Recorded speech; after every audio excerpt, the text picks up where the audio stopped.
Have you ever walked into your own store and thought, why don't my staff care about this business as much as I do? Because I felt like that for years, wondering why people just didn't seem to care even though I was paying them to be there. So if you're feeling like the energy is flat, your sales are inconsistent, and your team just don't seem to get it, today's video is for you. Because in this episode, I'm going to show you exactly how to build a high-performance sales team inside your retail store. Even if you're not a natural-born leader, even if your team is small, and even if you've been burned by bad hires before, because we've all been there. Here is what I have seen after running my own small businesses and working with over 100 independent retailers. The difference between a busy store that barely breaks even and one that smashes its targets week after week,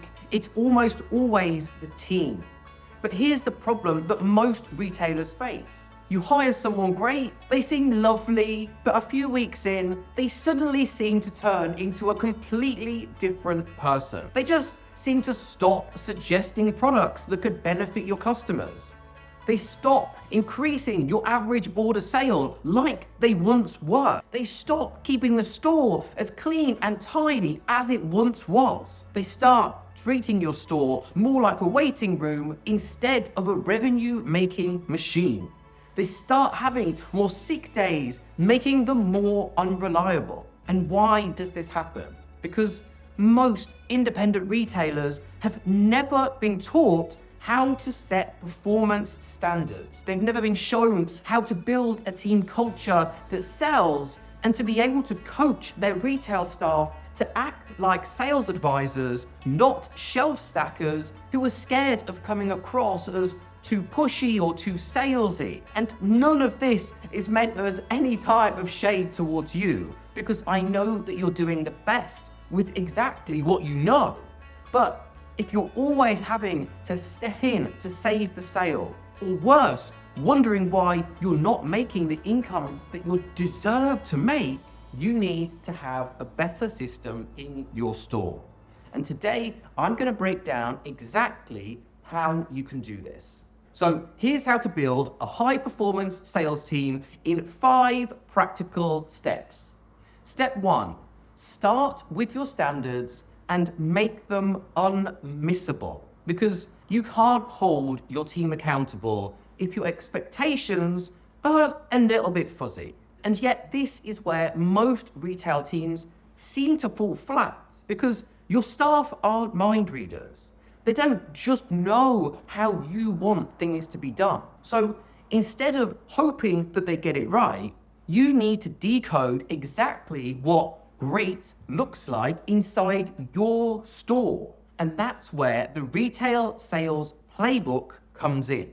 Now, this was the single best thing that helped me in my business when I decided to move from one end of the country where my shop was to the other, because I needed to be near my family. And this allowed my shop to run like clockwork without me being there. Now, your playbook should ideally be in a physical guide and printed and kept in your staff room. And it covers your non-negotiable sales and service standards. So when I'm talking about this, it should include exactly how you would like every single one of your customers to be greeted when they walk through your door. You want something warm, professional, proactive, not robotic and boring. We want them to avoid, "Can I help you?" because most shoppers simply say, "No thanks," out of habit. We want to know when and how to offer help. So give your team a clear time frame. For example, offer help within 10 seconds of a customer entering your store, especially if they linger at a certain display. Show them how you want to spot buying signals like lingering, comparing products one to another, or checking the price tag more than once. We want to show them how to introduce a second item without feeling pushy or salesy. Your team should never be just on the tills or spend most of their day cleaning your store. They should be active in your shop. We want to teach them the art of the suggestive sell and encourage your team to curate, not just promote. They're helping, not hassling. So what great service looks like in your store is going to be different to another store. And this isn't about generic smiles and thank yous. This is where you need to define your version of excellence and start including things like, we always walk the customer to the product. We don't just stand and point. We always offer to gift wrap at the till when a customer spends a certain amount. We always explain our loyalty program and how it works at this certain time. If you don't define your standards, your team will simply make up their own, and I can tell you now, they will not match what you and your brand is trying to achieve. The bonus section to include in your playbook would be your common objections and how to handle them, so your team can turn an objection into a sale without feeling anxious about it. You'd want to include your store's values and your brand's mission, so your team knows exactly what they're representing when they come to work every single day. Include weekly targets and incentives so they're driven and they know what success looks like in your store. And then include any promotions being run, so all of your team knows exactly what is happening and what the terms and conditions are without any confusion or misleading any customer. We want you to use this from day one. So we don't want you to wait until week 3 of training or until a staff member starts behaving in a way that you don't like. We need you to give your playbook to new hires on day 1, and don't just hand it over and think, yeah, that'll do, they'll know. We want you to walk them through it, role play it, refer to it in weekly check-ins with your team. This one document can become the single most powerful leadership tool in your business because it turns your staff from simple task doers into brand ambassadors who sell your products and your business with confidence.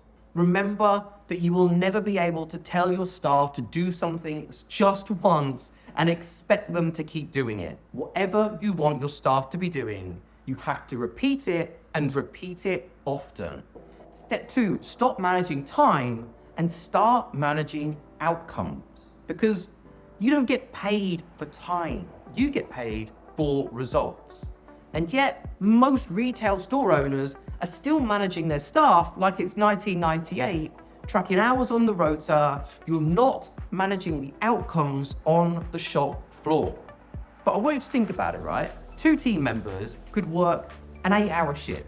One makes 3 sales and spends most of the time scrolling on Instagram in between customers, whereas the other makes 15 sales, has glowing customer feedback, and brings someone in the next week with their friends because of her amazing experience. This is 2 people, same hours, but a completely different impact for your store. So here is where you need to focus on outcome-based leadership. So instead of focusing on how many hours someone shows up to work, we want you to ask, how many meaningful conversations did each staff member have with your customers that walk through the door? And I'm not talking about, can I help you? But actual, real engagement that shows they care. What was their average basket size or sale value? Did they help the customer to find everything that they needed? Or did they just bring up the item because it was easier? Did they turn browsers into buyers? Because this is the biggest problem that most of you face. But not through pressure, instead by curating an experience that led to a purchase. There are particular KPIs that really matter for independent retail stores, because you don't need to overwhelm your team with spreadsheets, statistics, or overcomplicated systems. You want just 2 to 3 visible metrics that can create a powerful change in the way they show up and work for you. And here are the KPIs I recommend starting with straight away. The first one is units per transaction. Now, this measures how many items are sold per sale. And this is great for identifying how well your team introduces complementary products or upgrades to each of the customers that they see. The second is conversion rates and footfall to sale, because we know that not every single shopper will come into a buyer, but your team should know how many do. So we want you to track the number of people that walk into your store versus the number of sales made. Because if 40 people walked into your shop, but only 10 bought, your conversion rate is 25%. We then want to set a goal to nudge that up to 35 to 40% through improved experience, better in-store signage, or your layout tweaks. The third is your weekly sales goals, and this could be either per person or per team. So give them a target that matches your business goals. Make it achievable and just stretch them a little bit further than where they currently are. Keep it visible on a whiteboard in the back room so that everybody can see it. And don't forget to celebrate when goals are hit. There is nothing better than celebration. But then reflect when they're not. Don't punish them. This isn't about turning your team into robots. It's about creating clarity and focus. When your team knows what good looks like, they show up differently. They start taking pride in their performance. They start spotting sales opportunities instead of waiting for the till to ring and hoping for the best. My top coaching tip here is to make metrics a conversation instead of a command that you're barking at your team. So use your weekly one-to-ones or 10-minute morning huddles to ask your team members what went well yesterday. What could we try differently today that would make a bigger impact? How many sales do we want to hit this week? And what could get in our way? Because when you start asking questions like this, it turns your staff from being a passive employee into an engaged contributor to your store. This shows them that you value their input, which is how you build a sales culture, not just a sales team. Step 3 is to lead like a coach, not a boss. Because let's be honest, most people don't leave retail jobs because of the work. They leave because of bad leadership. Because nobody wants to be micromanaged. Nobody wants to feel like they're constantly being told that they're doing something wrong. And nobody wants to feel like they're being belittled. But you know what they do want? They want to grow. They want to feel valued. They want to feel part of something that actually means something to them. And that is exactly what a great retail leadership creates, not with control, but with active coaching. So what does coaching leadership look like for your retail store? I want you to forget about clipboards. I want you to forget about barking orders. The best leaders in retail do 3 things consistently. The first one is they model the behavior that they want to see from their staff members, because your team will always mirror your energy. If you're warm, engaged, and proactive with your customers, your team will be too. If you're in the back room, scrolling on your phone, not really caring, guess what? So will be the team. You want to be the walking, talking example of how you want them to show up. And this means that you need to greet every customer with the standards that you're expecting from your team. We want you to help tidy and reset the store. We want you to jump in when things get busy, not just to manage people, but to support them as well. The second is that you give instant and kind feedback. Don't wait for the end of the week to say, excuse me, you need to improve. Instead, we want you to treat feedback like brushing your teeth. It happens regularly, it happens in small amounts, and it's non-negotiable. You want to say, hey, I loved how you offered that extra item. That was really great. I loved how you spoke to that customer. Maybe next time someone says, I'm just looking, try doing this instead. The key here is to always lead with intent. My top tip here is to praise publicly, but correct in private. Always with kindness and clarity. My third step is to celebrate small wins weekly. So in the rush of retail, we know it's easy to move from one thing to the next without stopping to say, well done to your entire team. But consistent recognition builds consistent motivation. And I found this easier by starting a simple tradition in my shop, which you could try for yourself. And it was this. We had a Friday shout out where I gathered all the team, or you could do it in a post in a WhatsApp group, and highlight the highest seller. We highlighted the kindest customer feedback that you had on Google. We had the teammate who helped without being asked the most. We had the person who stayed calm under pressure, and we recognized it. Because recognition doesn't actually cost anything, but it is worth everything to the person that you are recognizing. And you will notice something really powerful as a result. Your team's confidence will rise. Their morale will improve.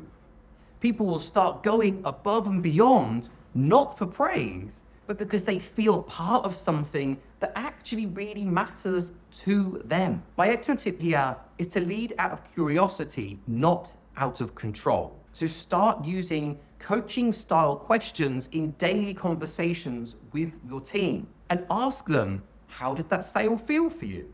How did you feel when that customer said that? What do you think made the difference today versus yesterday? What would you try differently next time? Because this starts to invite reflection. This isn't resistance. And over time, it will build thinkers, not just doers. Your role is not to do everything. It's to build people who can. And as a retail owner, your job isn't to be the best salesperson. It's not to be the best cashier or the best stock controller. Your job is to lead people who can be. And when you step into that coaching mindset, everything shifts. You will start to get more buy-in from your team. Your team will start to own their performance and be responsible for it. And you will finally be able to create the culture that carries your business forwards, even when you're on the other side of the world, relaxing on holiday. When your team feels seen, supported, and stretched, they sell more. They give their customers a better experience. Step 4, role play regularly. And yes, I know it might feel a bit awkward, but practice breeds confidence in all of your staff members. So set aside time every week to show your team how you want them to approach a hesitant shopper. Show them how you want them to upgrade with integrity instead of feeling salesy. Show them how to handle pricing objections, and show them how to do literally anything you want them to do, because you can't expect anyone to do anything the way you want them to do it unless you have actually physically shown them. You're training a muscle here. You can't build performance on hope and wishing alone. And my final step for today, step 5, share the why. A team that understands your mission will always outperform one that just follows instructions because you're telling them to. So when you ask your team to do literally anything, explain why you're asking them to do it. We want you to remind your staff why your store exists, what it's there for, what its mission is. We want them to know what makes your brand different, how it's designed to make your customers feel, how their role contributes to the bigger picture. Because when people feel like they're actually part of something bigger, they show up differently, they put in more effort, they care more. Now, you might be thinking, this all sounds great, but when do I actually find the time to do any of this while still trying to run my business the way it needs to be run? And that is exactly where I come in. I help independent retail owners like you to build teams that sell, to create systems that scale, and to finally run a business that works without you having to do everything. So if you're ready to go from micromanaging your team and exhausted to empowering your team and profitable, I would love to help you to achieve that. And I've included the link below so that you can book a free discovery call with me. It's 30 minutes and we will map out what is possible for your team, for your store, and for your sales. Let's make sure that your business isn't just surviving, but thriving and allowing you the freedom that you deserve from your business. And if you found this helpful, I would love it if you could hit that like and subscribe button for more weekly retail advice. And let me know in the comments, what's the one thing you wish that your team did better right now? Thank you for watching, and I will see you next Monday. Have a great day.